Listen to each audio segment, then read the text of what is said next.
Bora. Deixa eu só, peraí que deu. Vocês sumiram aqui. Ah, voltou. Então vamos acalmar nosso coração. Vamos pedir a Deus, na sua infinita misericórdia, que nos ilumine, que nos acompanhe, que nos auxilie, para que possamos aqui estudarmos, para que possamos buscar cada vez mais esse aprofundamento nessa doutrina consoladora, transformadora, que veio para nos esclarecer. Pai nosso que estais nos céus, santificado seja o vosso nome, venha a nós o vosso reino, seja feita a vossa vontade, assim na terra como em todo o universo. Pão nosso de cada dia nos dai hoje, perdoai as nossas ofensas, assim como nós perdoamos a quem nos tem ofendido, não nos deixeis cair em tentação, mas livrai-nos de todo mal. Gente, acontece comigo a coisa mais engraçada. Toda vez que eu vou rezar esse Pai Nosso, me dá branco, que é uma coisa mais engraçada do mundo. Eu falo esse negócio em voz alta, começa a me dar um branco. E cada vez eu paro num ponto diferente. Um dia você vai treinando que um dia você consegue. Vou treinando, né, Sati? Um dia eu decoro. Vamos lá. A gente parou no item 16, que é o último atributo de Deus, e a gente viu os atributos, né? O que vocês lembram que a gente viu aí? O que marcou vocês? Né? Aula passada, só para lembrar vocês, a gente começou no item 8, tá? Começamos o item da natureza divina, né?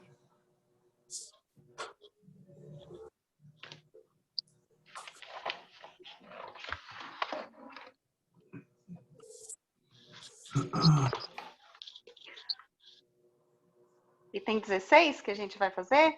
A gente começa no 16, mas a gente só está tentando relembrar o principal. A gente começou no item 8 da aula passada, que foi da natureza divina, que aí fala sobre esses atributos, né? Uhum. E como a gente não consegue entender a essência, né, de Deus, a gente busca pelo raciocínio conhecer seus atributos. Basicamente é isso, né, que a gente pode fazer em relação a Deus. E aí entra toda a questão filosófica. Estava até falando com o Lucas aqui, que basicamente isso aqui vem tudo da Teodiceia, né? Lá de Paul Janet. Né? Vem que foi desenvolvido na época pela Teodiceia. Né?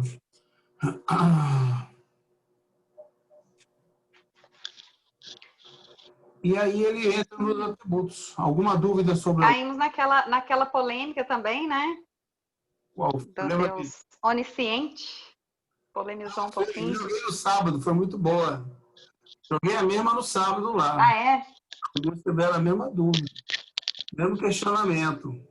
Mas, né, se tocaram de que não é onisciente, né? De que Deus não... Ah, para mim a questão não fechou, viu, Satiro?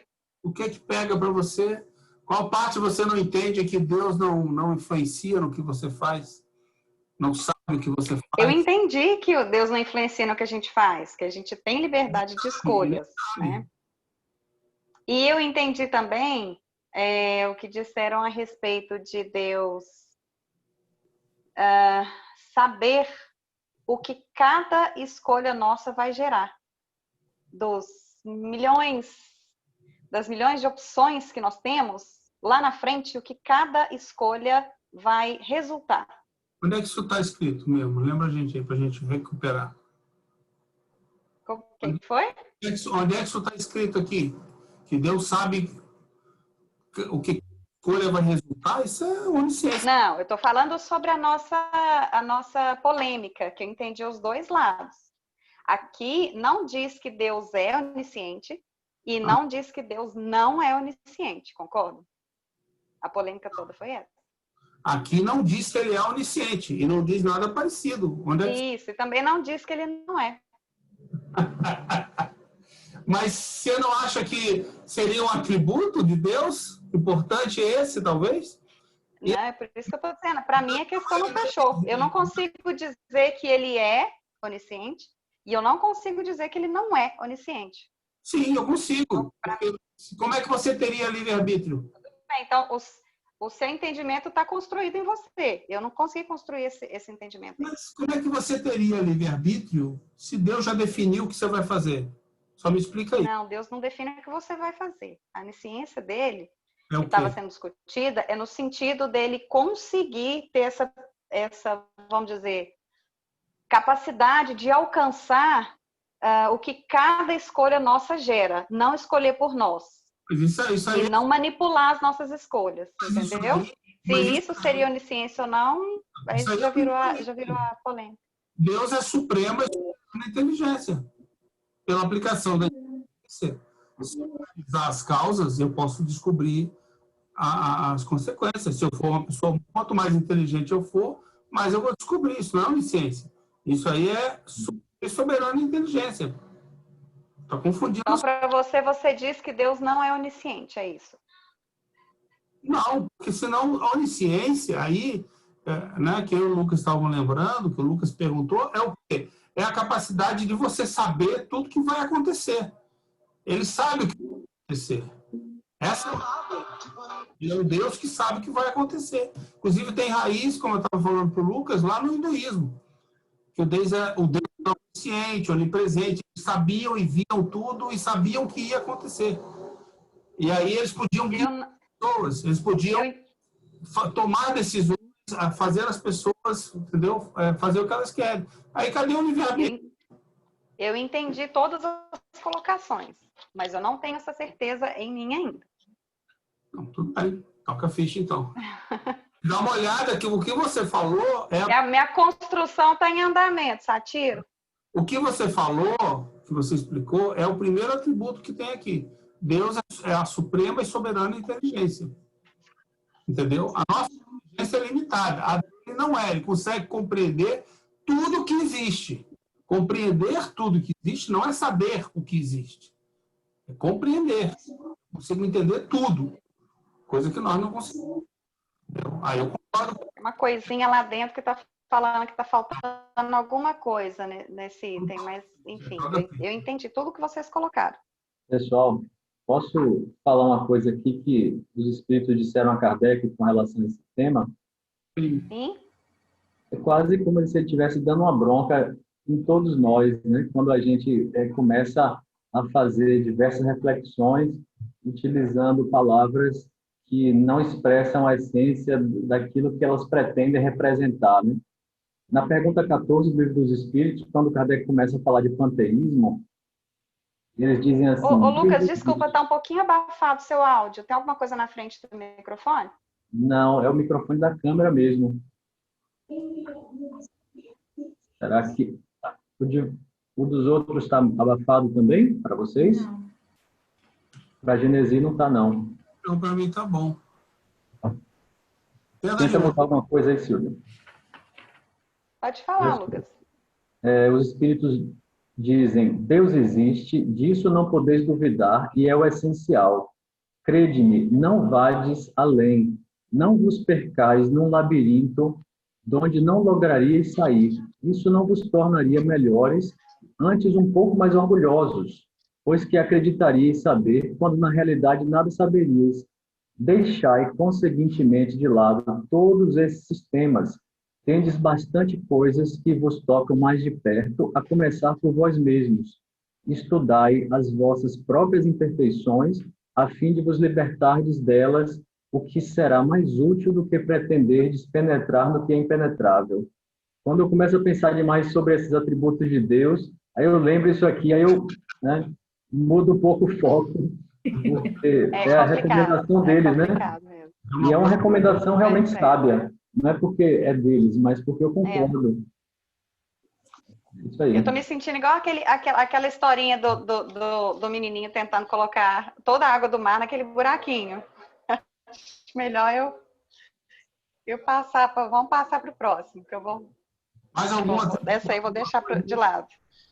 Mais algum atributo que alguém viu, ficou em dúvida, alguma coisa aí que é para comentar?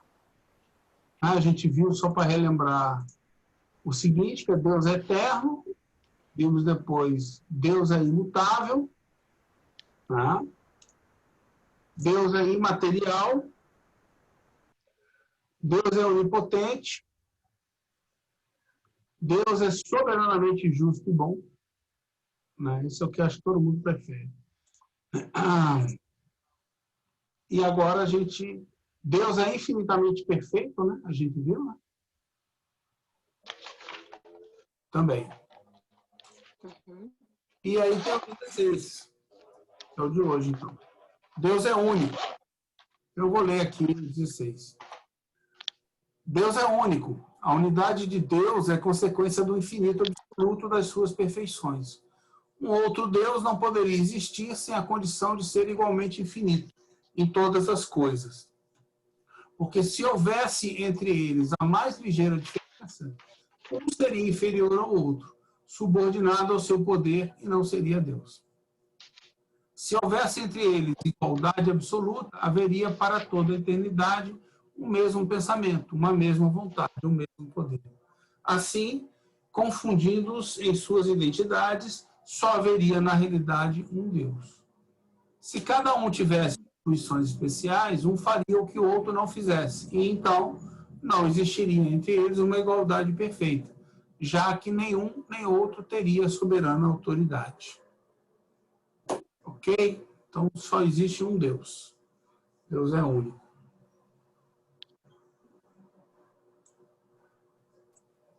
Acho que a continuação aí vai falar mais. Vamos lá. Vai falar um pouquinho mais. Foi a ignorância do princípio do infinito das perfeições de Deus que engendrou o politeísmo, culto de todos os povos primitivos. Eles atribuíam um caráter divino a todo poder que parecesse estar acima da humanidade. Mais tarde, a razão levou-os a reunir esses diferentes poderes em um só.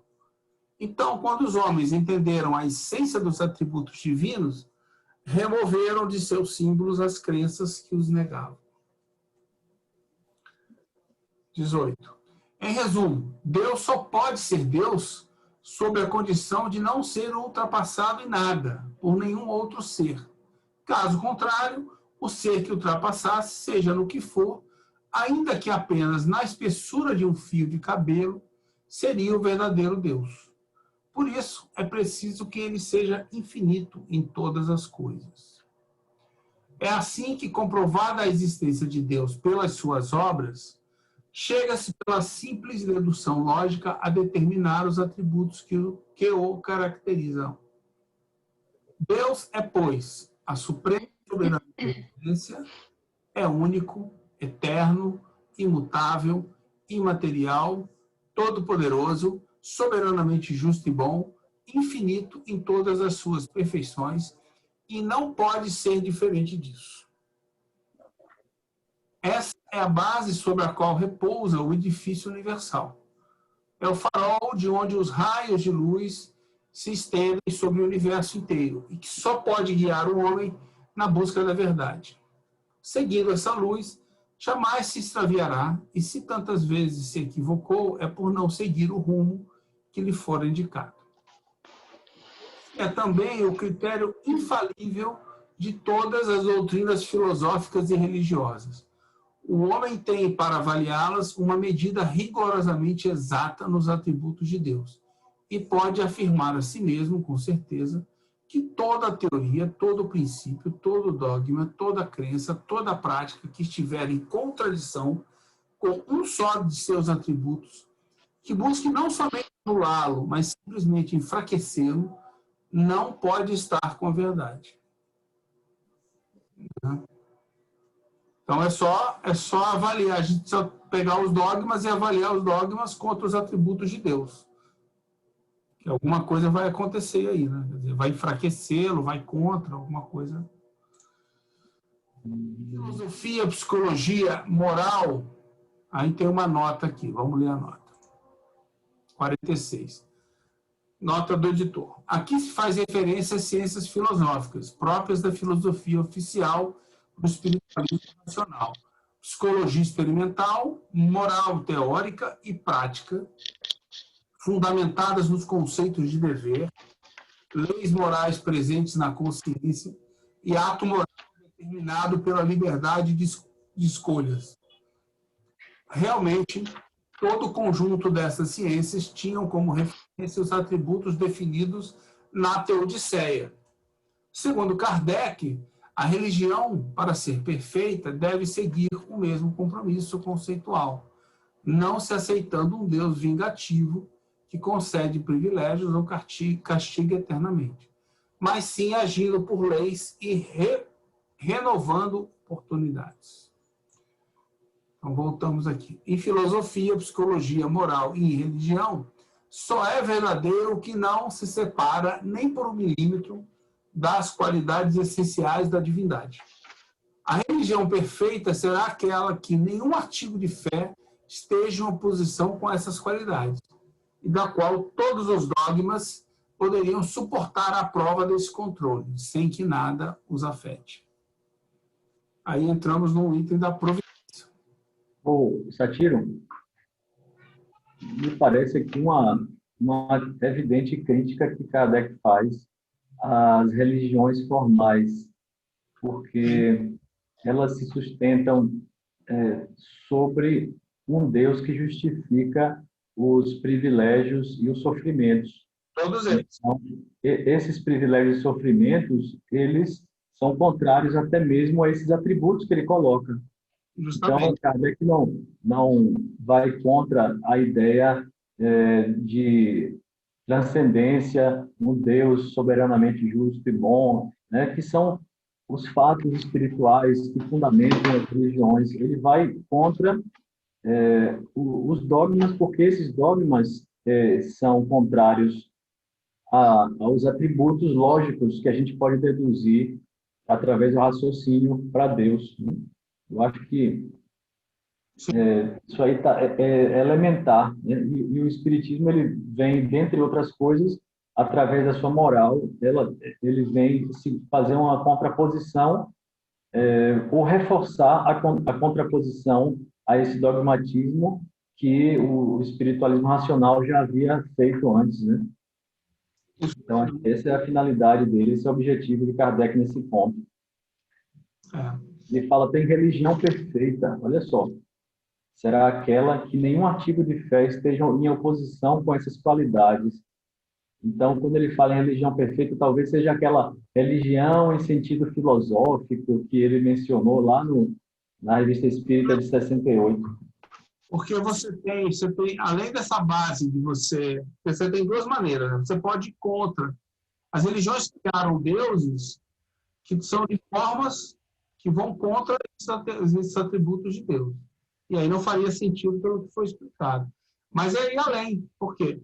Porque nas religiões você tem uma série de itens que são atribuídos ao Deus que ele fez em várias religiões, a coisas que ele fez, e também, se você for olhar, eu lembro sempre disso, que também estão muito atreladas a nós humanos, entendeu? E que não são coisas que um Deus faria, muito menos um Deus que tem que ter esses atributos.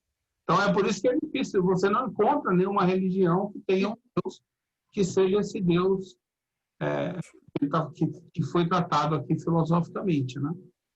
Então, passa por aí. Eu sempre lembro disso, desde o começo. Isso me respondeu muitas questões, dúvidas que eu tinha até na época. Foi bem nos primeiros anos que eu estava no espiritismo, e a gente tem aquela carga muito forte ainda eu vou relembrar aqui um pedacinho daquela palestra que a gente compartilhou lá no grupo do Paulo, a mais recente dele. Eu achei bem interessante essa ideia, né, heterônoma, de que alguém está me castigando. Então, quem que é o ser supremo? É Deus. Deus me castiga porque, né, alguma coisa aconteceu e aí eu mereci essa pena, essa culpa, enfim. E ele fala que lá no início, como é que surgiu, né, nossa civilização e tudo mais aqui, quem nasceu aqui, espíritos foram criados, nascidos aqui, foram espíritos simples, ignorantes, mas a gente sabe que teve aqueles exilados que vieram para cá. Chegando aqui, eles tinham sede pela civilização e tudo mais, e eles traziam com eles essa ideia de queda. não de ajustamento a uma realidade com a qual eles estivessem melhor sintonizados. Eles tinham uma ideia de queda. Errei lá, não é responsabilidade minha isso, alguém veio, me tirou dali, me castigou, colocando nesse mundo primitivo. E daí surgiu, né, essa ideia do Deus punitivo. Não sou eu que sou responsável pela minha realidade, é ele, né, que é um pai a quem eu devo temer, é um ser, enfim, é uma força que está aqui para nos vigiar, nos recompensar ou nos castigar, né? Ou nos castigar. Então, aí a gente já volta, assim, isso o Paulo falando, né? Espero que eu não tenha falado nenhuma bobagem aqui, eu acho que ele falou bem isso aí mesmo. Mas ele leva a gente bem de volta ao inicinho para a gente poder entender realmente o que foi essa ideia que todas as religiões formais, né, como instituição, colocaram para as pessoas, para os seus fiéis, né? Todas trazem ideia de queda. Assim como aquele entranhamento do rustanguismo trouxe a ideia justamente da queda. Se você, espírita, nasce de tal ou tal forma, isso é um castigo para você se aprimorar. Isso aí você caiu lá, então você está sofrendo porque você caiu. Né? Na verdade, é uma volta ao catolicismo, né? É um retomar das ideias da religião católica. É justamente a moral heterônoma entranhada na doutrina espírita, que é o que nunca foi a proposta dos espíritos e de Kardec, né? Perfeita observação, Silvia. É isso mesmo que Paulo fala. Eu sou um bom papagaio, gente. Eu escuto ele, eu sou boa para lembrar. Mas eu entendi. Eu entendi o que ele falou. O que eu gosto de extrapolar é que essa heteronomia está muito ligada, na minha opinião, aos maiores males que a gente lida, que é o egoísmo e o orgulho, entendeu? E, em cima disso, os homens buscam maneiras de subjugar os outros.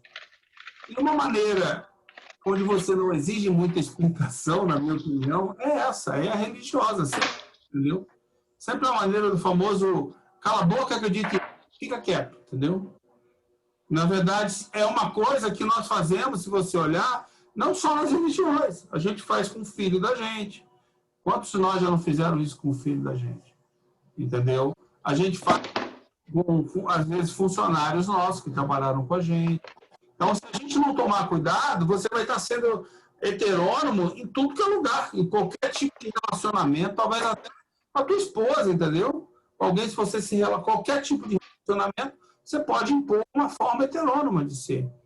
Aí eu acho que nada mais natural, né? Quer dizer, agora o interessante que eu acho assim, é o seguinte, você vê, né? Quer dizer, como isso é uma coisa inerente aos espíritos, e não aos espíritos terráqueos, né? Qualquer espírito passa pelas mesmas coisas, está submetido ao mesmo Deus, às mesmas leis.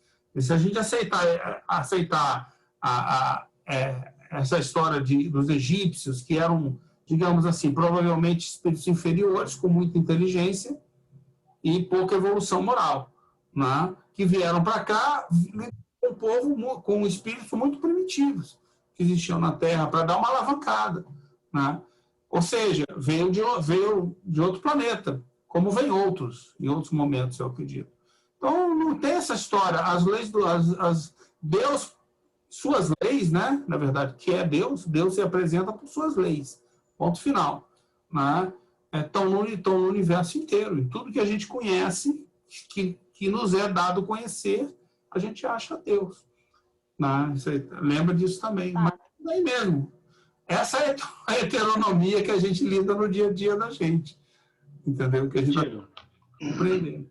Pedro, fala, Pedro.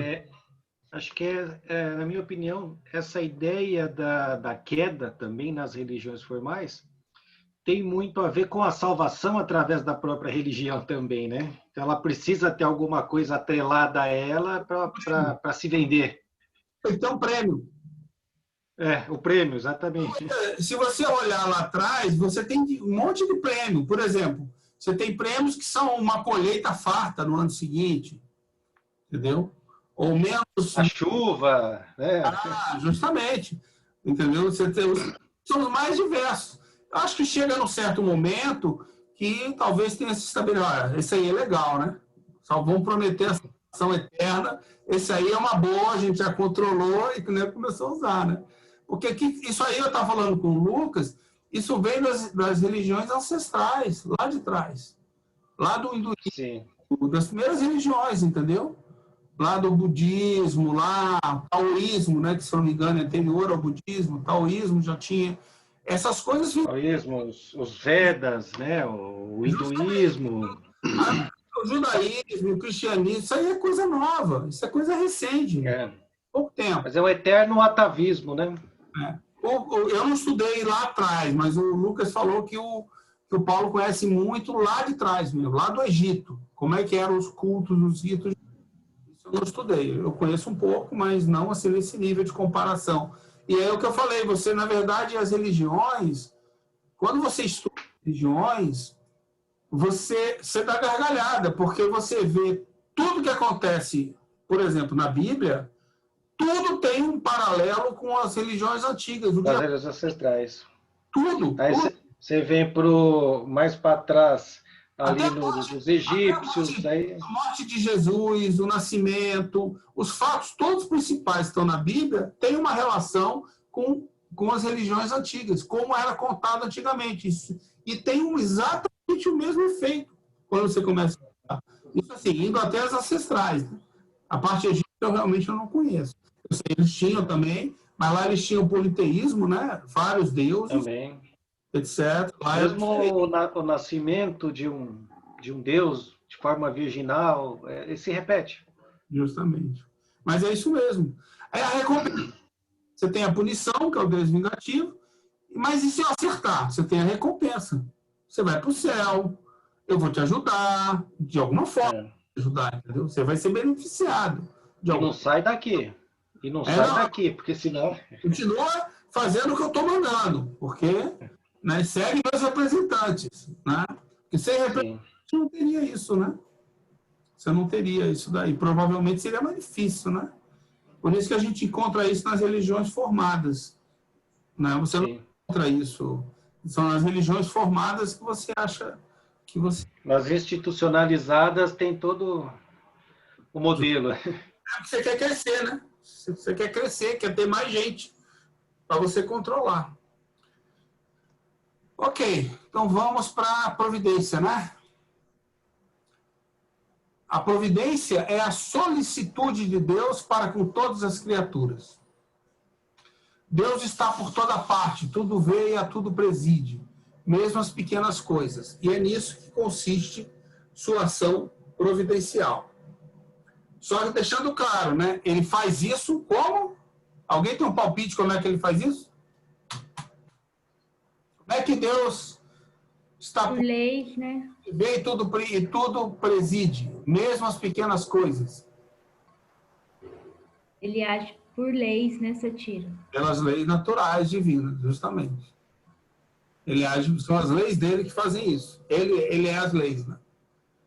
Como Deus, tão grande, tão poderoso, tão superior a tudo, pode imiscuir-se em detalhes ínfimos, preocupar-se com os menores atos e pensamentos de cada indivíduo?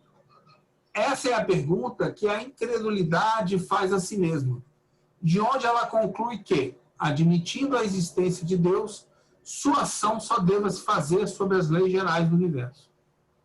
Que este funciona por toda a eternidade, em virtude dessas leis, às quais cada criatura acha-se submetida, em sua esfera de atividade, sem que seja necessário o concurso incessante da providência. Ok? 21. Em seu estado atual de inferioridade, os homens dificilmente compreendem um Deus infinito, porque sendo eles mesmos restritos e limitados, só o entendem restrito e limitado como eles. Está claro isso? De compreensão, né? A gente não compreende exatamente. Representam-no como ser circunscrito, e fazem dele uma imagem semelhante a si próprios. Os quadros que o pintam com traços humanos só contribuem para manter esse erro no espírito dos povos, que nele adoram mais a forma do que o pensamento. Para muita gente, ele é um soberano poderoso, sentado em um trono inacessível, perdido na imensidão dos céus. E por terem suas faculdades e percepções limitadas, não compreendem que Deus possa ou se digne a intervir diretamente nas pequenas coisas. 22. Eu estava comentando no meu grupo de estudos ontem que é interessante aquela questão do orgulho que eu mencionei, né, que faz com que nós nos sintamos superiores às outras pessoas. E quando a pessoa não consegue conceber um Deus inteligência suprema, a pessoa imagina um Deus ou da religião, né? O ateu, ele também concebe esse Deus da religião, o antropomórfico. Fica mais fácil a uma pessoa como essa se imaginar acima de Deus, porque ele vê em Deus uma pessoa, né, que ele pode superar. Então, é mais fácil superar um Deus antropomórfico e achar que se está acima dele, né, para se considerar ateu, né, do que se a pessoa imagina uma inteligência suprema, que é o que, inclusive, está fora do debate hoje em dia, quando se fala sobre Deus. O religioso pensa no Deus antropomórfico e o materialista, ele critica exatamente esse Deus como se fosse um conhecimento racional contra um conhecimento irracional. A religião é uma coisa de pessoas que não conseguem compreender a ciência e aquele discurso padrão que a gente conhece já. Pessoas ingênuas, exatamente. Então, esse Deus inteligência suprema é algo tão simples, pelo menos para você pronunciar essa ideia, causa primária dos seres de todas as coisas, uma coisa que vem da filosofia, mas o debate hoje em dia está tão empobrecido que ainda se continua falando do Deus antropomórfico, e por isso que é tão fácil você dizer eu sou ateu. Eu sou ateu porque eu não acredito nesse Deus que os homens criaram, né? E não no Deus que criou os homens. Então, isso aí é mais um dos frutos amargos produzidos pelo orgulho humano quando associado a uma ignorância. É verdade. É verdade, muito bem colocado. Ligado ao orgulho que a gente tem, né? Achar. Não. Quer falar alguma coisa, Silvia? Estou refletindo aqui. Não, tá. Posso seguir, né? Então, vamos embora. Pode mandar Achei abraço. a possibilidade de compreender a essência da divindade, o homem só pode fazer dela uma ideia aproximada, por meio de comparações, necessariamente muito imperfeitas, mas que podem, pelo menos, mostrar-lhe a possibilidade daquilo que, no primeiro momento, lhe parece impossível. Suponhamos um fluido bastante sutil para penetrar em todos os corpos. É evidente que cada molécula desse fluido, encontrando-se com cada molécula da matéria, produzirá sobre os corpos uma ação idêntica àquela que produziria a totalidade do fluido. É o que a química demonstra todos os dias, em proporções limitadas. Esse fluido, não sendo inteligente, age mecanicamente, somente pelas forças materiais. Mas, se o supusermos dotado de inteligência, de faculdades perceptivas e sensitivas, já não agirá às cegas, mas com discernimento, com vontade e liberdade. Ele verá, entenderá e sentirá. As propriedades do fluido perispiritual podem nos dar uma ideia sobre isso. Ele não é inteligente por si próprio, porque é matéria, mas serve de veículo do pensamento, das sensações e das percepções do espírito. É por causa da sutileza desse fluido que os espíritos penetram em tudo. Examinam nossos pensamentos, os mais íntimos, veem e agem à distância. É utilizando-se desse fluido, já no estado de maior depuração, que os espíritos superiores adquirem o dom de ubiquidade. Basta um raio de seu pensamento dirigido sobre diversos pontos para que se possam manifestar sua presença de forma simultânea. A extensão dessa faculdade depende do grau de elevação e purificação do espírito. É ainda com a ajuda desse fluido que o próprio homem age à distância sobre certos indivíduos, pelo poder da sua vontade, que modifica dentro de certos limites as propriedades da matéria, dá propriedades determinadas às substâncias inativas, repara desordens orgânicas e opera curas pela imposição das mãos. Por mais elevados que sejam, os espíritos são criaturas limitadas em suas faculdades, em seu poder e na extensão de suas percepções, e não saberiam, sob esse aspecto, aproximar-se de Deus. Ou seja, mesmo sendo espíritos, nós somos extremamente limitados, até para nos aproximar de Deus. Mas podemos nos servir deles como ponto de comparação. O que o espírito não pode executar, senão em um limite restrito. Deus, que é infinito, executa em proporções infinitas. Há ainda a diferença de que a ação do espírito está momentaneamente subordinada às circunstâncias, e a de Deus é permanente. O pensamento do espírito abarca durante um tempo um espaço circunscrito. O de Deus abarca o universo e a eternidade. Em uma palavra, entre os espíritos de Deus existe a distância do finito ao infinito. Aí a gente pensa assim, como é que nós vamos compreender essa natureza divina? Olha o tamanho do espaço entre a gente e Deus, né? Essa é a nossa limitação. Do finito ao infinito. Então, tem certas coisas que você tem uma noção do que é, uma compreensão razoável. Total, você não vai conseguir ter, porque a gente não tem. E aí cai no que hoje o Lucas estava debatendo lá no Mesmer, que é a questão do uso das palavras, né? Como é que a gente vai exprimir com essas palavras que a gente tem certos pensamentos? Não consegue. Não com palavras.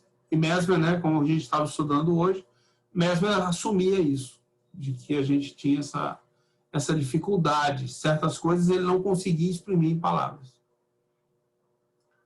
Vamos lá. 24.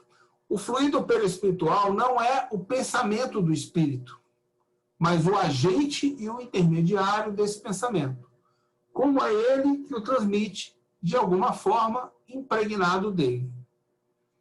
Pela impossibilidade que estamos de isolar o pensamento, parece-nos que ele e o fluido se confundem, como acontece com o som e o ar, de maneira que podemos, por assim dizer, materializá-lo. Da mesma forma que dizemos que o ar se torna sonoro, tomando efeito pela causa, podemos dizer que o fluido se torna inteligente. Não, a gente não consegue discernir. 25. Que seja ou não assim quanto ao pensamento de Deus. Desculpa interromper, amigo.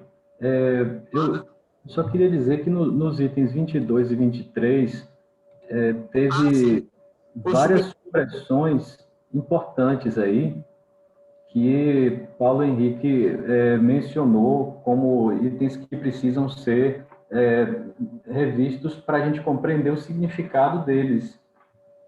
E dentre essas partes existe isso que foi lido aí agora, praticamente 70%, 80% não havia na quinta edição.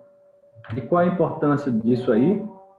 Exatamente do magnetismo, porque é através da questão do fluido perispiritual e a forma de ação do espírito através da vontade. Isso aí tem repercussões diversas no magnetismo e também na questão da moral, né? Mas que a gente pode bater um papo sobre isso em outra oportunidade. O mais importante que a gente vê aí é a questão do uso do poder da vontade através do fluido perispiritual.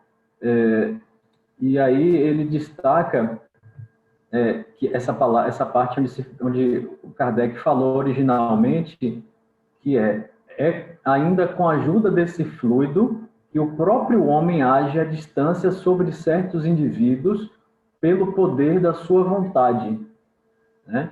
Então, não é através de um fluido vital, é através da vontade. O agente do magnetismo não é um fluido vital que possa ser impulsionado. Não, o agente do magnetismo é a vontade, né? O verdadeiro agente é esse, é a vontade. Então, ele identificou que aí existe um prejuízo relevante com relação a essa questão do magnetismo e que faz com que hoje muita gente ainda entenda que o fluido vital foi sustentado por Kardec até o final, né? E quando a gente lê a Gênese, a gente percebe que não somente ele não usa a ideia de fluido vital, como ele também usa a ideia de fluido, a ideia de princípio vital, e que os espíritos confirmam a visão que Mesmer tinha a respeito do assunto, superando a teoria dos fluidos imponderáveis. Então, isso aqui é uma alteração relevante que hoje, felizmente, a gente tem a oportunidade de compreender, de ter acesso ao texto original para não cair no engano, né? Eu posso espelhar aqui para vocês esse trecho, para vocês verem. Deixa eu colocar aqui para ver se a gente não está compartilhando nenhuma tela agora não, né? Não, não estou. Vou ampliar aqui para vocês verem. Só um instantinho.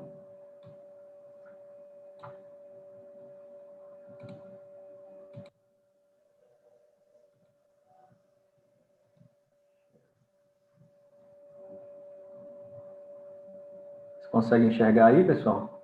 Sim.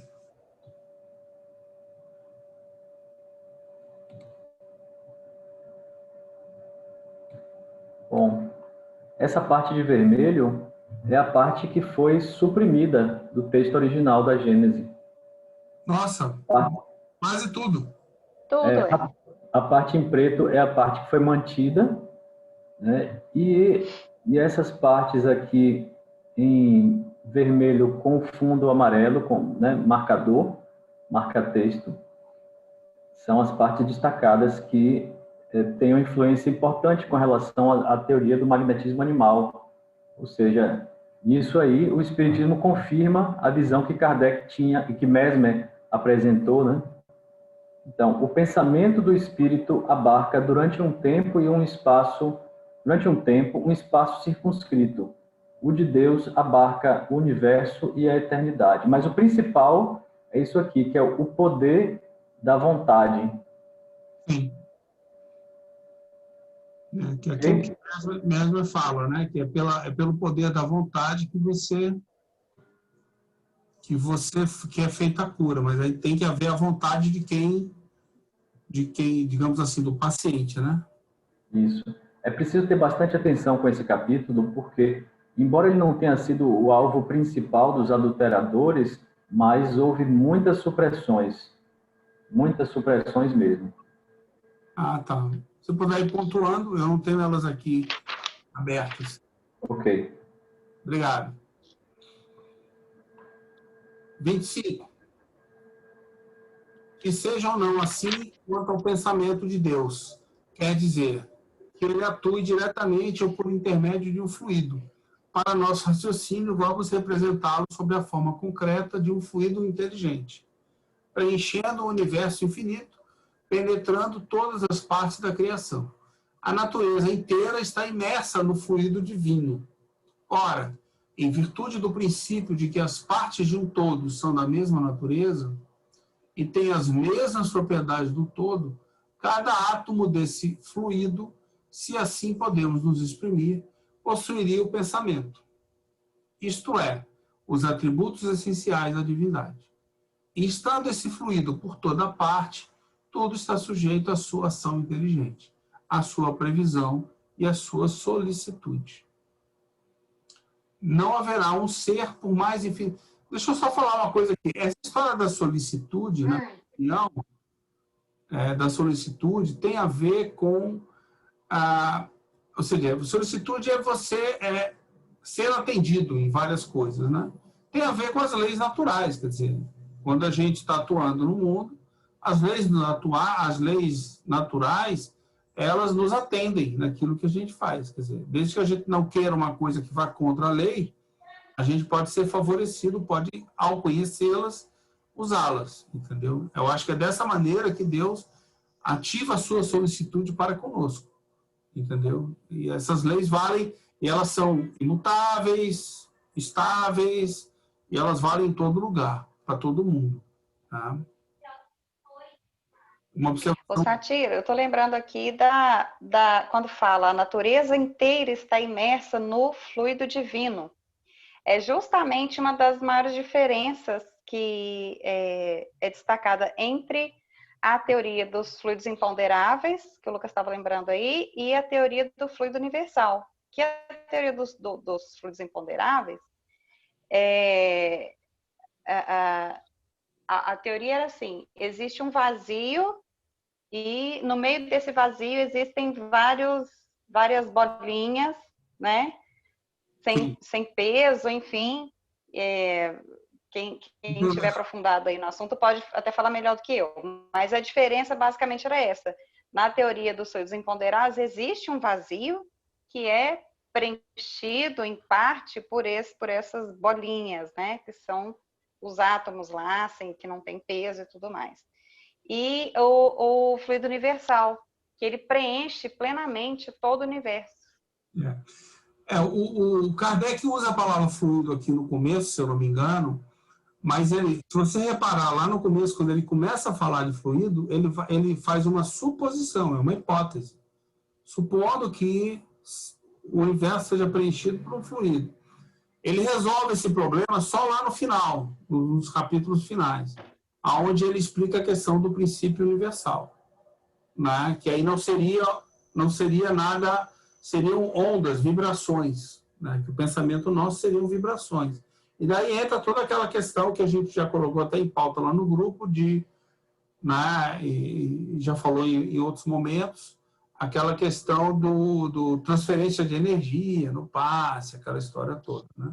Você transfere a energia de uma pessoa para outra, quer dizer, e nem Mesmer assume isso, que é anterior a Kardec, né? Não existe essa transferência de energia. E ele não tinha nem essa ciência na época, né? Ele era bem anterior a Kardec. Então, Kardec resolve isso lá no final, ele vai evoluindo a ideia, e lá no final ele pontua o que é. Só lembrando um pouquinho, complementando. Onde é que a gente parou? Está aqui. Estamos, assim, constantemente em presença da divindade e não podemos subtrair uma só de nossas ações do seu olhar. Nosso pensamento está em contato incessante com o seu pensamento. E é com razão que se diz que Deus lê nas mais profundas entranhas do nosso coração. Estamos nele, como ele está em nós, conforme a palavra de Cristo. Né? É por isso que muita gente falava que Jesus era Deus, né, nas religiões, na católica. Na católica. É aquele dogma da Trindade, né? Deus é Jesus, Jesus é Deus. É isso mesmo. Isso aí foi desviado o entendimento. Sua solicitude sobre todas as criaturas, Deus não tem necessidade de lançar seu olhar do alto da imensidão. Para que ouça nossas preces, não tem necessidade de transpor o espaço, nem que elas sejam ditas com voz retumbante. Porque, estando Deus incessantemente ao nosso lado, nossos pensamentos repercutem nele. São como os sons de um sino que fazem vibrar todas as moléculas do ar ambiente. Longe de nós o pensamento de materializar a divindade. A imagem de um fluido inteligente universal é, evidentemente, apenas uma comparação capaz de dar uma ideia mais justa de Deus. Então, não toma essa ideia como sendo o que é, porque não é isso que ele só está usando uma analogia. Que as pinturas que o representam sobre uma figura humana. Essa comparação só objetiva a compreensão da possibilidade de Deus estar por toda parte e de se ocupar de tudo. Temos incessantemente sob os olhos um exemplo que pode dar uma ideia da maneira pela qual Deus exerce sua ação sobre o íntimo de todos os seres e, por consequência, como as impressões, as mais sutis da nossa alma, chegam até ele. Foi tirado de uma instrução dada por um espírito sobre esse assunto. Esse parágrafo foi todo suprimido. Esse parágrafo, o 27? O segundo parágrafo, que vai começar agora. Ah, tá. Um dos atributos da divindade é ser infinito. Não se pode representar o Criador como tendo uma forma, sem limite, um marco qualquer. Se ele não fosse infinito, poderíamos conceber alguma coisa maior que ele. E esse algo seria Deus. Sendo infinito, Deus está em toda parte. Se não estivesse, não seria infinito. Não se pode sair desse dilema, pois se há um Deus, e disso ninguém duvida, esse Deus é infinito, e não se pode conceber a extensão que ele ocupa. Ele se encontra, por consequência, em contato com toda a sua criação. Ele a envolve e ela está nele. É, pois, compreensível que ele esteja em relação direta com cada criatura. E para vos fazer compreender, também materialmente, por qual maneira essa comunicação acontece, universal e constantemente, examinemos o que se passa no homem entre o seu espírito e o seu corpo. A parte seguinte também deve ter, né? Foi excluída também. Acredito que não. Não, tá. O homem, ou seja, se Deus está em todo lugar, para que você precisa de um representante, né? Não precisa, né? Deus está em todo lugar, em contato com todos nós. Então, você não precisa de representante nenhum. O homem é um pequeno mundo do qual o diretor é o espírito. E o princípio dirigido é o corpo. Nesse universo, o corpo representará uma criação na qual o espírito será Deus. Compreenda que só pode haver aqui um ponto de analogia e não de identidade. Os membros desse corpo, os diferentes órgãos que o compõem, seus músculos, seus nervos, suas articulações, são igualmente individualidades materiais. Assim podemos falar, localizadas em um lugar especial do corpo. O número dessas partes constitutivas, tão variadas e em natureza tão diferentes, é considerável, mas nem por isso alguém duvida que possa ter movimentos. Que uma impressão qualquer não possa ocorrer em um lugar particular, sem que o espírito disso tenha consciência. Haverá sensações diversas em vários lugares simultâneos. O espírito as experimenta todas, sempre analisa, determinando em cada uma sua causa e seu lugar de ação. Um fenômeno análogo tem lugar entre a criação e Deus. Ele está em todo lugar da natureza, como o espírito está no corpo. Todos os elementos da criação estão em relação constante com ele, como todas as células do corpo humano estão em contato imediato com o ser espiritual. Não há, pois, razão para que fenômenos da mesma ordem não se produzam da mesma maneira em um e outro caso. Um membro se agita, o espírito sente, uma criatura pensa, Deus sabe. Todos os membros estão em movimento. Os diferentes órgãos são postos em vibração. O espírito percebe cada manifestação, distingue-as e as localiza. As diferentes criações, as diferentes criaturas, se movem, pensam, agem diversamente, e Deus sabe de tudo o que se passa e destina a cada um o que lhe seja particular. pode-se traduzir igualmente a solidariedade da matéria e da inteligência. A solidariedade de todos os seres de um mundo entre eles e de todos os mundos. E, enfim, as das criações e do Criador. Quilmes, Sociedade de Paris, 1867. Compreendemos o efeito, isso já é bastante. Do efeito, remontamos a causa e julgamos sua grandeza pela grandeza do efeito. Mas sua essência íntima nos escapa, como a da causa de uma multidão de fenômenos. Conhecemos o efeito da eletricidade, do calor, da luz, da gravitação. Nós calculamos e, entretanto, ignoramos a natureza íntima do princípio que o produz. Será, pois, mais racional negar o princípio divino porque não o compreendemos?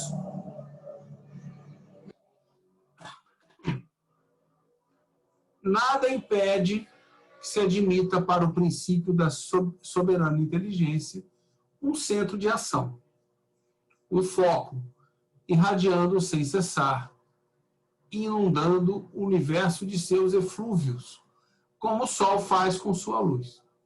Mas onde se encontra esse foco? É o que ninguém pode dizer. É provável que não esteja fixado sobre um ponto determinado, como não está a sua ação, e que ele percorra incessantemente as regiões do espaço ilimitado. Se simples espíritos têm o dom da ubiquidade, essa faculdade em Deus deve ser sem limite. Deus preenchendo o universo, poderíamos admitir, a título de hipótese, que esse foco não teria necessidade de se transportar e que se forma sobre todos os pontos onde a soberana vontade julga que deva se produzir. O que nos permite dizer que ele está em toda parte e em nenhuma. Ok? Estamos indo para o final. Ante esses problemas insondáveis, nossa razão deve se curvar. Deus existe. Nós não saberíamos duvidar. É infinitamente justo e bom. É sua essência. Sua solicitude se estende a tudo. Não o compreendemos. Ele só pode querer nosso bem. É por isso que devemos ter confiança nele. Isso é o essencial sobre Deus. Para saber mais, vamos esperar até que sejamos dignos de compreendê-los. Eu fiz uma nota aqui. Ah, tem um erro aqui.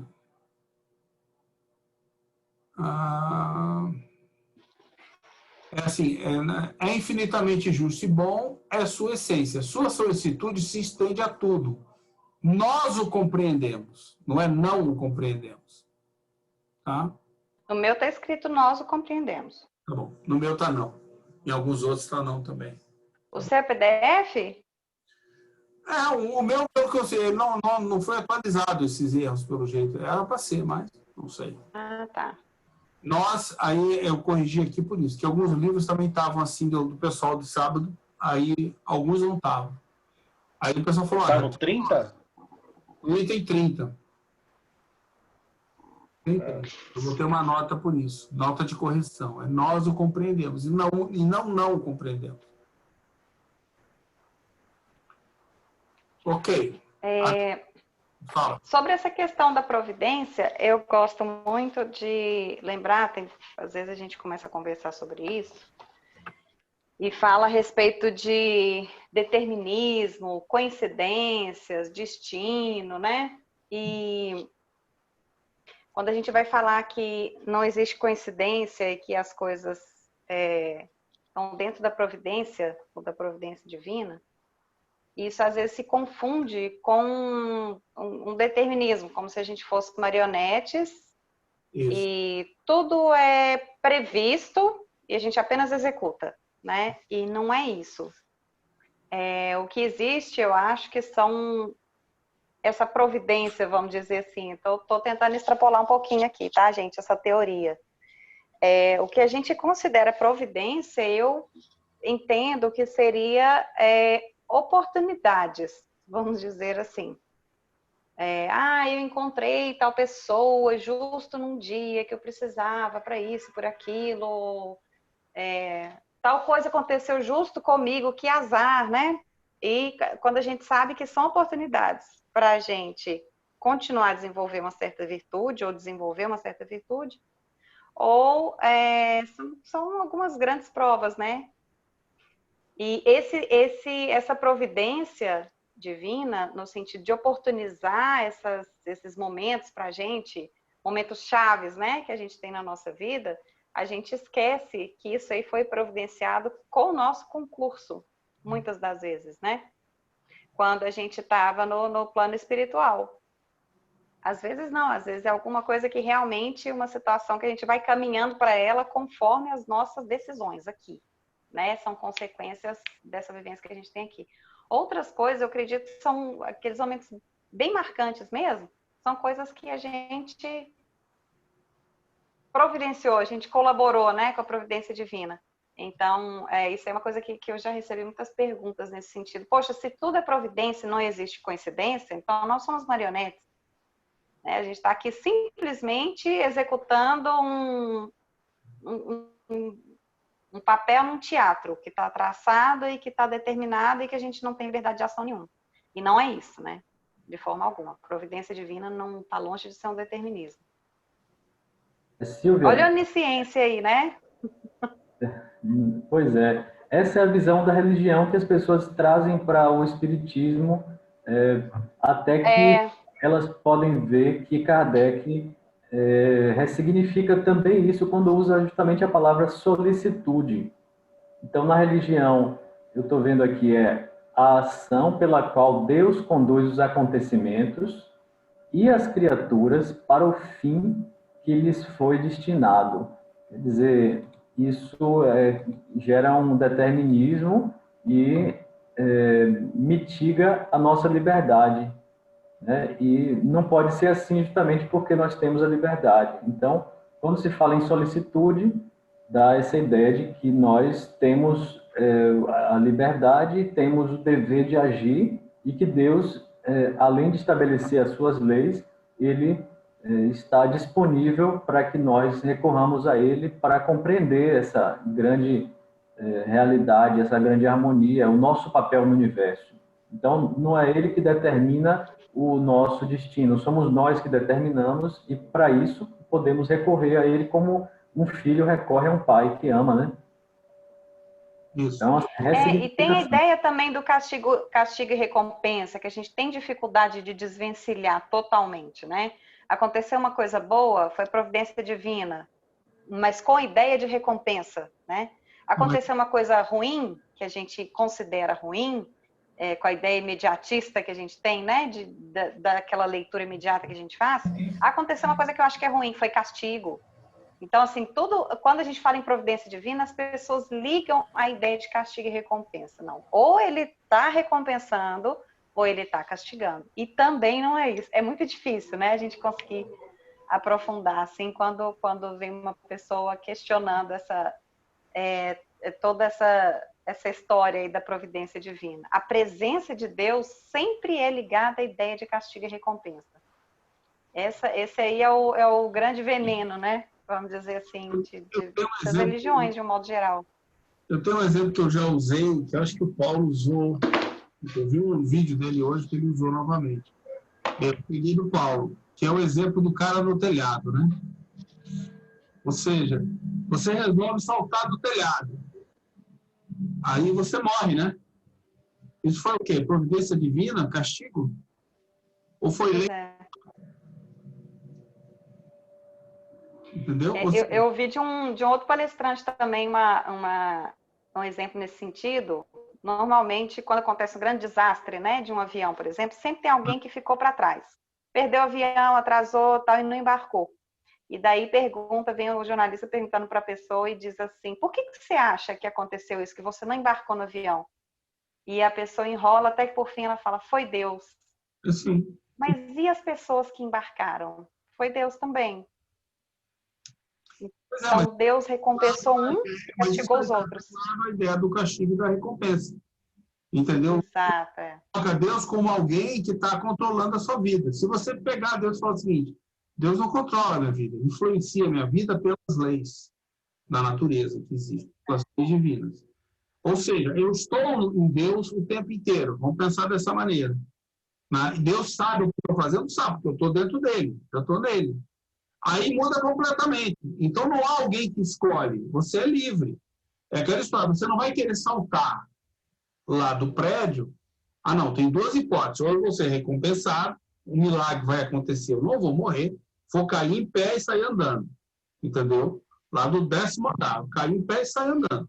Ou então eu me espatifo e morro. Não, realmente, foi um castigo de Deus. Né? Ele podia ter me salvo, né? Dando um exemplo exagerado, mas você tem outros exemplos que são muito parecidos que as pessoas buscam no dia a dia delas. Tá? A lei divina, a lei existe para todo mundo igual. Deus é justo. Né?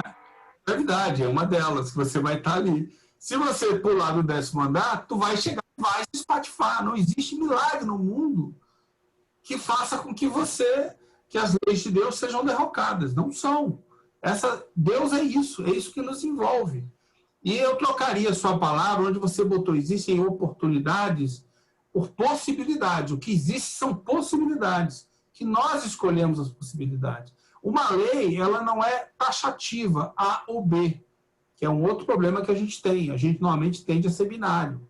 Né? Isso vem lá do passado, né, nosso. Existem inúmeras possibilidades que você pode escolher. A escolha é de quem? Sempre sua.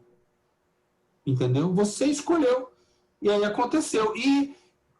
Finalmente, no último ponto, como é que a gente vai explicar essa história de que eu vim para cá para me resolver? Só tem uma maneira de explicar isso. Em cima dos conceitos da autonomia, de estudar a questão da moral, a questão do espiritualismo racional, que é a nossa base da ciência do espiritismo, que é o quê? A gente... Perdi o fio da meada, peraí. Onde está falando? Sim. O que eu ia falar mesmo? Qual o ponto que eu já pego de volta? Espiritualismo racional... Tá falando da autonomia. A questão do castigo, de que eu venho para poder cumprir uma coisa. Quando você estuda lá atrás, você tem a questão dos atos, dos hábitos, lembra que a gente falou sobre isso? Dos atos, dos hábitos, do sofrimento e da infelicidade. Quem escolhe a prova é você. Se você não tem consciência suficiente para escolher a prova, você simplesmente reencarna. Entendeu?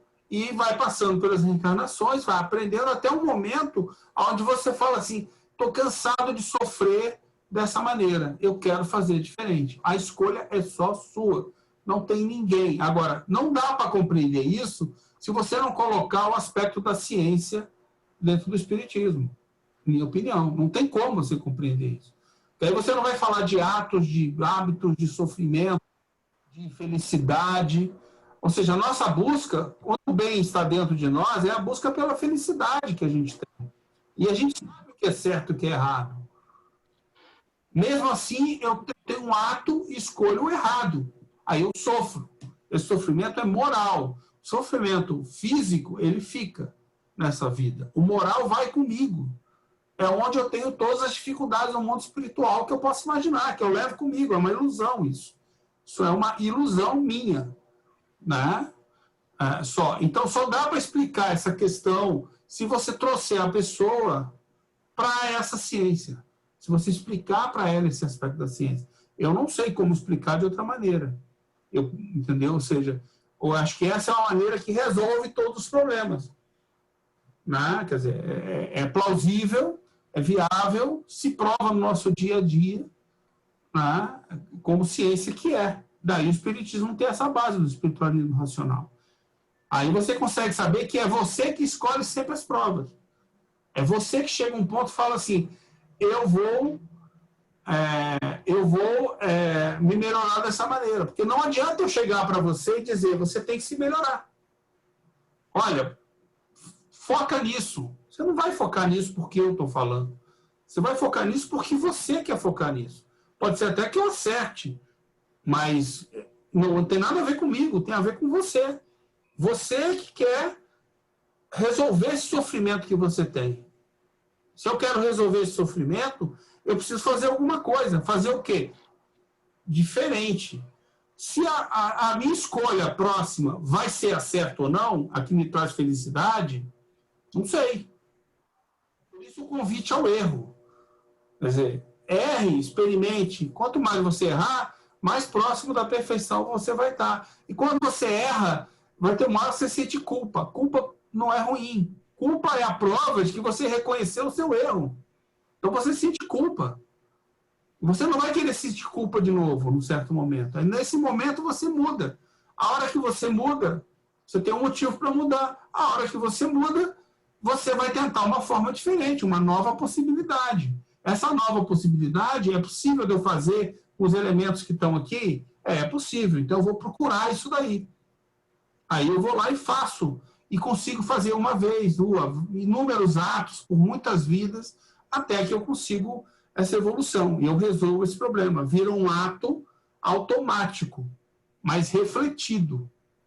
Não é condicionado. Eu não estou trazendo um ato do meu instinto. Eu estou trazendo um ato que é condicionado, mas é condicionado pelo ato refletido. Eu pensei sobre aquilo.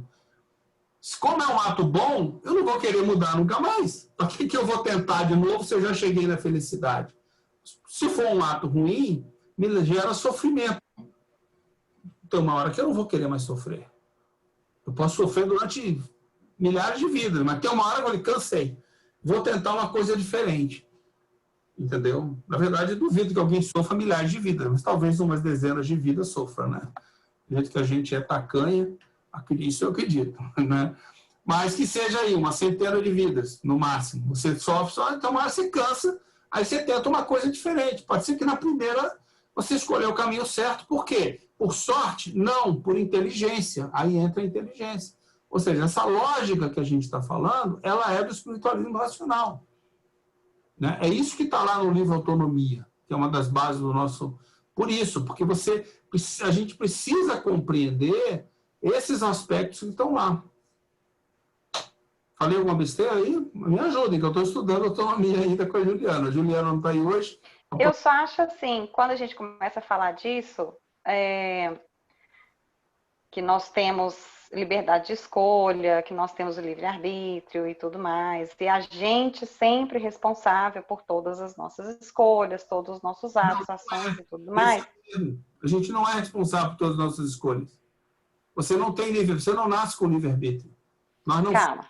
A gente é responsável à medida do nosso entendimento sobre os nossos atos, né? Mas é diferente. Da mesma forma que nós temos o livre-arbítrio progressivo, porque essa escolha, ela advém o quê? Da consciência que a gente tem sobre o que aquele ato vai gerar, né? É nesse sentido, a nossa responsabilidade, ela é relativa ao nosso nível de entendimento, de consciência e de evolução. De inteligência, né? de vontade. Isso.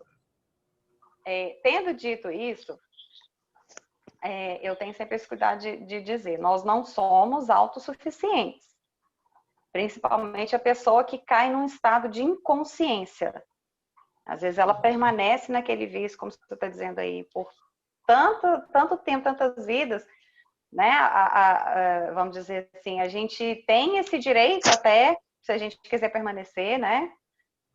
Por muitos e muitas vidas, enfim, naquele sofrimento moral, por estar escolhendo, e com o entendimento da gente estar escolhendo uma coisa ruim e que vai gerar um sofrimento, mas a gente não é autossuficiente nesse ponto. Existe colaboração para que a gente possa fazer, às vezes, um determinado planejamento. Mas qual a colaboração que existe? Existe uma colaboração de espíritos que já avançaram mais do que nós. Não, não existe. Eu acabei de falar. Se você quiser ficar no mas aí é a sua teoria logosófica. Porque se nós somos completamente autossuficientes, destacados, vamos dizer assim, totalmente autônomos, né? Vamos dizer assim, a Sim, gente tem um grau de autonomia à medida que a gente vai evoluindo. E a gente tem o direito também de não atrasar nossa evolução. Mas Vou tentar te explicar. pode até perguntar e tirar essa dúvida com o Paulo, porque eu já tirei essa dúvida com o Paulo, e ele me respondeu. Quando a gente ainda é simples e ignorante, só um minutinho. Quando a gente ainda é simples e ignorante, nós precisamos de certas situações ou somos apresentados a certas situações para que a gente possa avançar. Não, a gente nem é apresentado e nem precisa. A gente vai viver no mundo e vai encontrá-las. E aí cabe a nós observar isso ou não observar. Aí é o desenvolvimento da inteligência, é o começo. Isso não tem ninguém apresentando situações para você ou apontando direções. Não existe. É você e seus instintos. Os instintos geram atos condicionados, hábitos que são condicionados. Se houver o fogo, eu corro. Se tiver um animal grande, eu corro. Eu me protejo. Mas eu não preciso proteger. Se eu tiver uma arma, se eu desenvolver inteligência... como é que você vê isso? Simples. O Paulo mesmo dá um exemplo. Você tem um mamute enorme e um monte de bicho pequeno atacando o mamute junto. Então dá para derrubar um mamute se eu não for sozinho.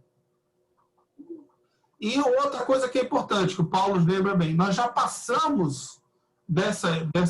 Hoje você pode dizer que nós, em grande parte, na maior parte, nós já temos livre-arbítrio. Nós já saímos desse estágio de... Nós ainda não temos o livre-arbítrio pleno.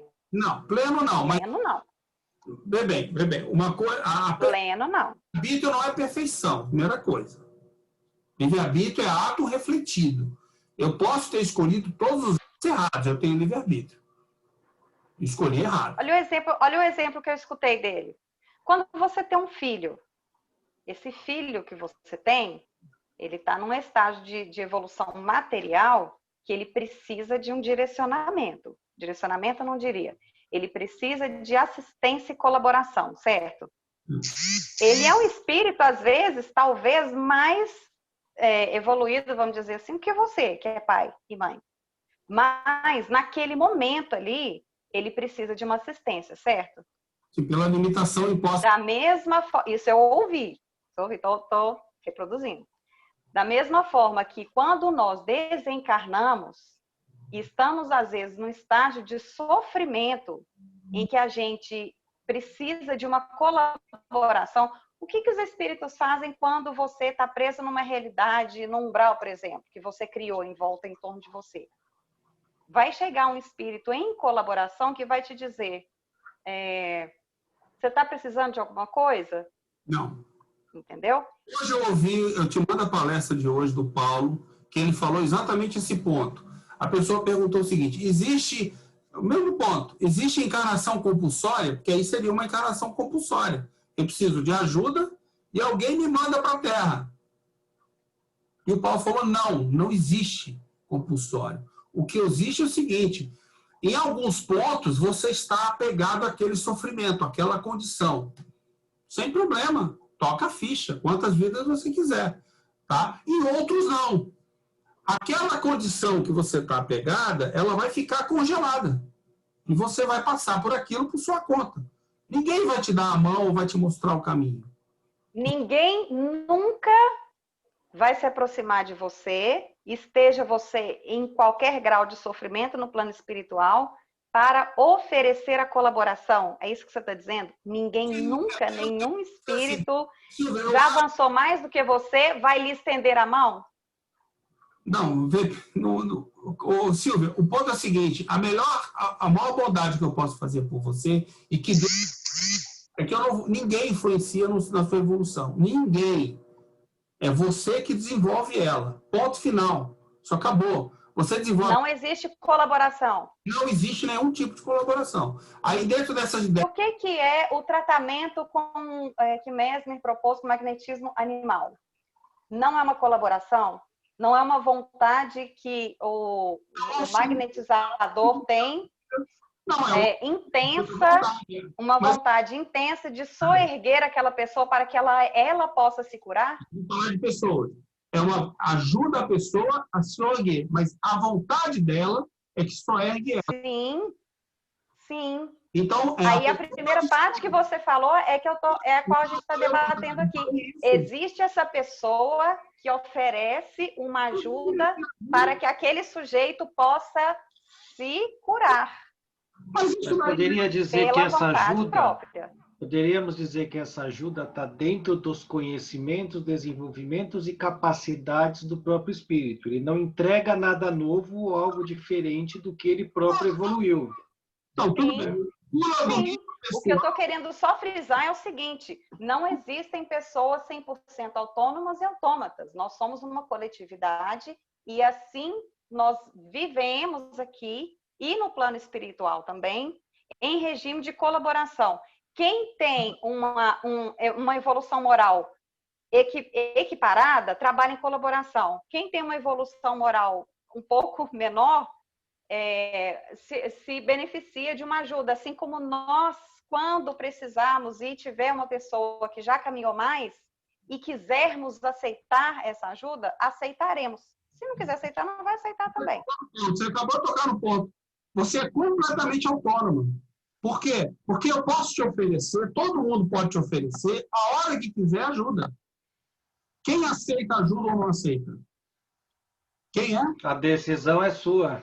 Sempre. Isso, mas existe Então, ajuda? isso é autonomia completa. Você é livre para escolher. Existe escolhas são a sua vontade, você que vai decidir se aceita ou não. Mas que a ajuda existe, ela existe. Ou não? Eu vejo que eu só vou completar o que o Pedro falou. A ajuda que existe é essa terra material com as leis divinas que estão aqui, que você vai seguir e são iguais para todo mundo. A ajuda é a mesma. Ela não é uma ajuda específica? Não, não é uma ajuda específica. Porque eu te dar uma ajuda específica e te obrigar, te mostrar um caminho... Não, não é obrigação. Você... Não é obrigação.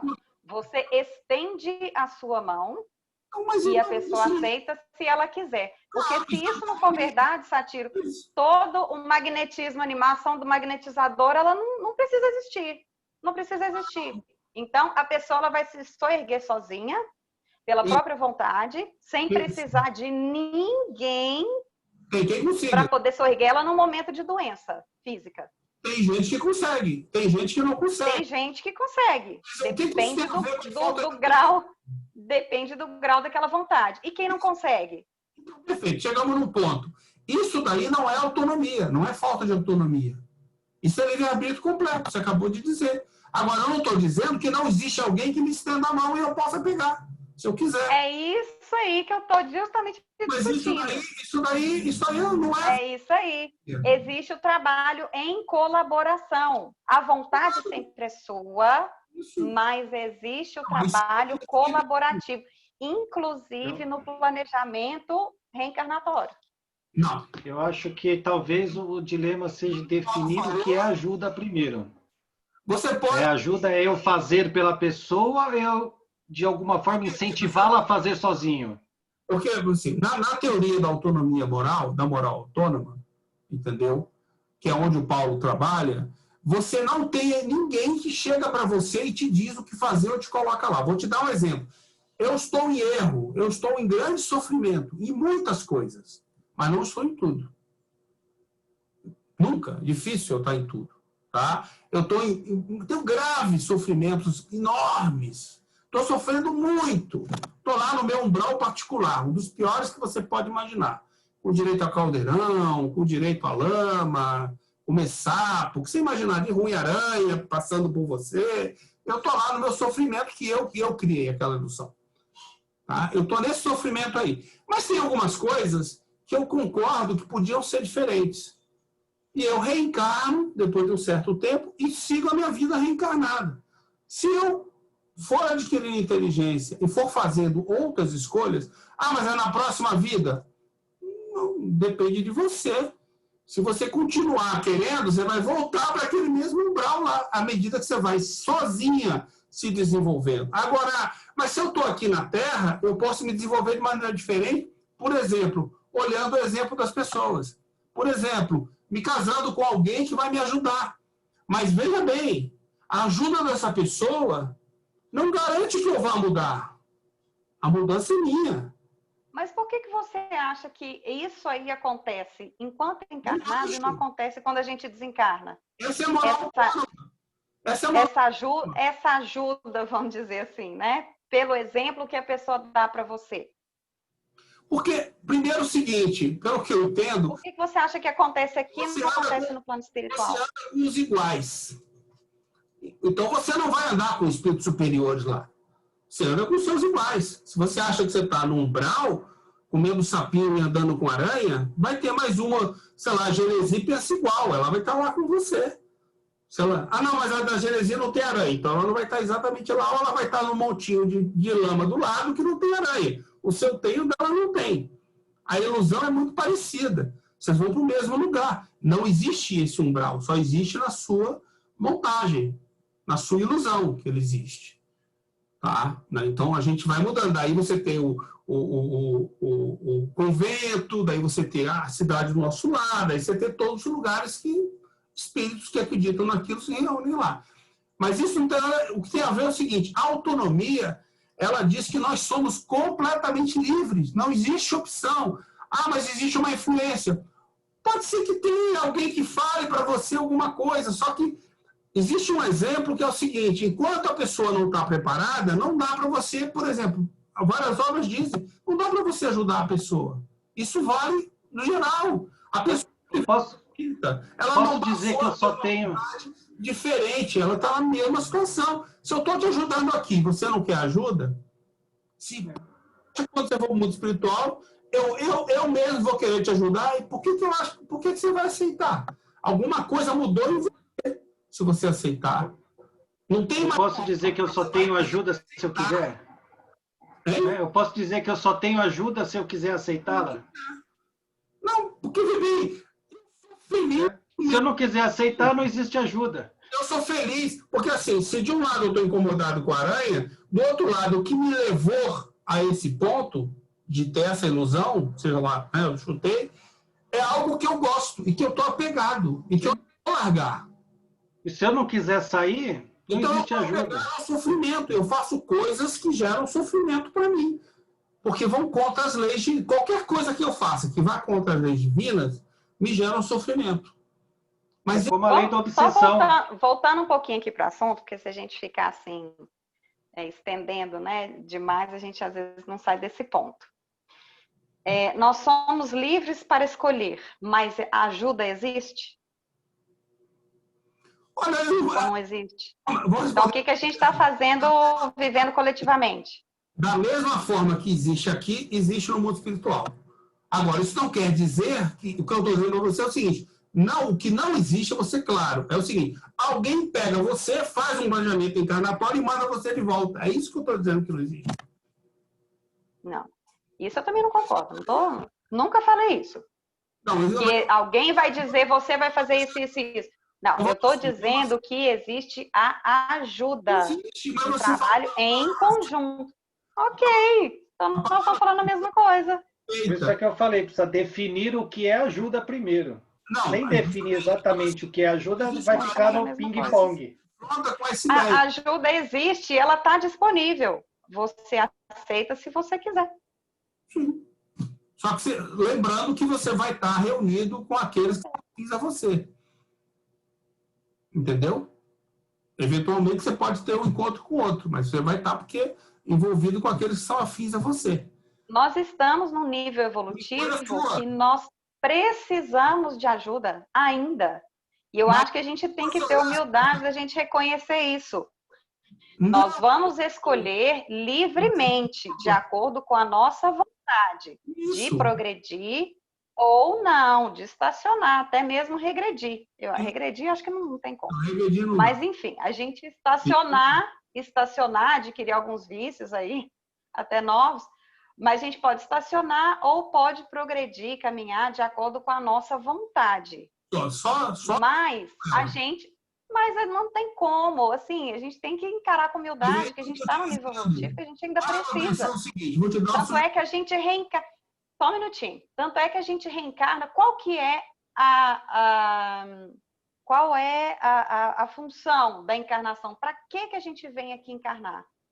Porque aqui no plano material, a gente convive com pessoas de diversas faixas de evolução moral. As pessoas que progridem, que avançam moralmente, estão aqui da mesma forma que aquelas que estão bem atrás da gente, ou daquelas que estão mais ou menos na mesma faixa que a gente, entende? Isso aí denota uma necessidade que a gente ainda tem disso, que a gente ainda tem de se ajudar. Eu ajudar alguém, ou alguém me ajudar. Essa pessoa vai aceitar ou não, de acordo com a vontade dela. Sim, só que o seguinte, só toma cuidado com o que eu falei. Primeiro, a palavra certa que você usou é cooperação. Os espíritos, o máximo que a gente vai ter é viver em cooperação. E a gente vive normalmente em competição. Tá? Mas tudo bem, essa é a palavra certa. Você usou a palavra corretíssima nesse ponto.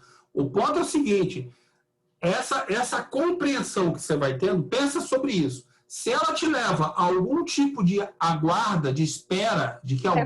Você fala muito no modo imperativo, sabia, Satiro? Você tem que tomar cuidado, você tem que pensar, você tem que falar. Isso é um pouquinho heterônomo. Só para dar uma chamadinha. Estou te colocando a minha ideia, da maneira que eu acredito e que eu vejo. Já cansei de falar isso. Quando eu digo assim, se você acredita que você vai estar numa certa situação muito difícil, onde você precisa de evolução e que alguém virá lhe ajudar por algum motivo, primeiro, por qual motivo que ela viria te ajudar? Por qual motivo? Se você não quer ajuda, porque você não quer ajuda. Você fez as suas escolhas e você está nesse lugar. Primeira coisa. Você não pediu ajuda para ninguém para estar nesse lugar. Você escolheu e chegou nesse lugar e você não quer sair desse lugar. Então, eu estou respeitando você nisso daí. Tá? Então, assim, e você aguarda que não, realmente, mas com mesmo, eu estou ali no sofrimento, alguém vai vir, vai me puxar daquilo, vai me encaminhar para uma reencarnação. Não existe isso. Essa hipótese é nula. Não existe. Isso seria alguém... Existe pela minha vontade. Eu, no momento, não estou conseguindo sozinho. Alguém poderia me ajudar? Se você pedir... No momento, eu quero ajuda. Alguém pode me ajudar? Isso é possível? Por que você vai querer? Você chegou no ponto. Se eu estou pedindo ajuda, eu mudei o meu raciocínio. Eu adquiri algum conhecimento que eu não tinha, inteligência, e vi que tem uma opção diferente. Estou saindo do sofrimento. Eu quero encarnar para poder fazer diferente da próxima vez. Pronto. Aí você está exercendo. Com ajuda. Pessoal, é lícito pedir ajuda. Posso tentar fazer uma síntese? Pode. A gente tem visto, né, pela doutrina que o espírito ele avança de duas formas, através do desenvolvimento das suas próprias faculdades, que é o desenvolvimento individual, e do ponto de vista coletivo, através do estabelecimento de conexões de empatia. Essas conexões, que a gente pode chamar de harmonia universal, elas se dão naqueles 3 níveis que a gente tem visto, né, Paulo falar. O espírito, ele ajuda aqueles que sabem menos do que ele coopera com aqueles que estão mais ou menos no mesmo nível, e ele é ajudado por quem está acima dele. Essas conexões, elas sempre existem porque todos nós estamos integrados a essa grande arquitetura do universo. Então, sempre vai ter alguém que vai querer nos ajudar, a depender daquilo que nós estivermos necessitando. Então, isso acontece, inclusive, no momento em que o espírito precisa realizar as suas escolhas com relação às provas que ele deseja ou ele necessita passar. Mas a gente tem que ter bastante atenção nisso aí, porque o fato de que o espírito ele busca ajuda ou a ele é oferecido uma ajuda, essa ajuda é toda no sentido de sugerir provas que podem ser úteis a ele. Isso é o que o espírito recebe. Agora, a escolha das provas, ela é individual, ela é voluntária e só cabe, no final das contas, ao próprio espírito. Então, existe sempre a ajuda e a escolha é sempre individual, a escolha final é sempre do Espírito. Então, eu acho que isso é o que vocês dois estão falando sem conseguir se entender sobre a questão das palavras. A gente sempre vai receber ajuda. Essa ajuda não é no sentido de que o Espírito vai escolher por nós.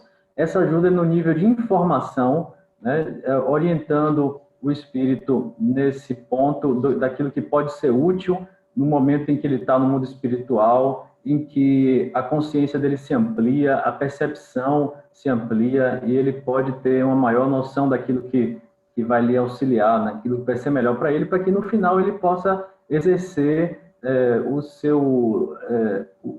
esse seu atributo de acordo com a lei de escolha das provas. E assim a gente consegue avançar sem que o nosso livre-arbítrio seja prejudicado. Isso. A impressão que eu Exatamente. fico, muitas vezes, é que as pessoas voltam naquele... é muito difícil explicar para a pessoa de que ninguém vai ajudar ela lá. Ajudar como, cara pálido? Essa que é a minha dúvida, entendeu? Ajudar como? Porque, normalmente, quando você ouve isso no centro, você está ouvindo o quê? Você está ouvindo... Veja, os espíritos superiores,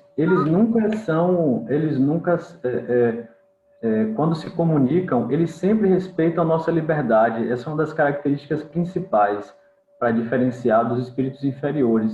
Então, eles não determinam que nós façamos alguma coisa e muito menos fazem escolhas por nós, porque eles sabem que é através do exercício da nossa vontade, do livre-arbítrio, que nós vamos progredir. Então, se eles escolhem por nós, eles estão sendo equivocados do ponto de vista pedagógico. Eles sabem que a gente, naquele momento, não vai estar progredindo porque não está usando as nossas faculdades no sentido do progresso.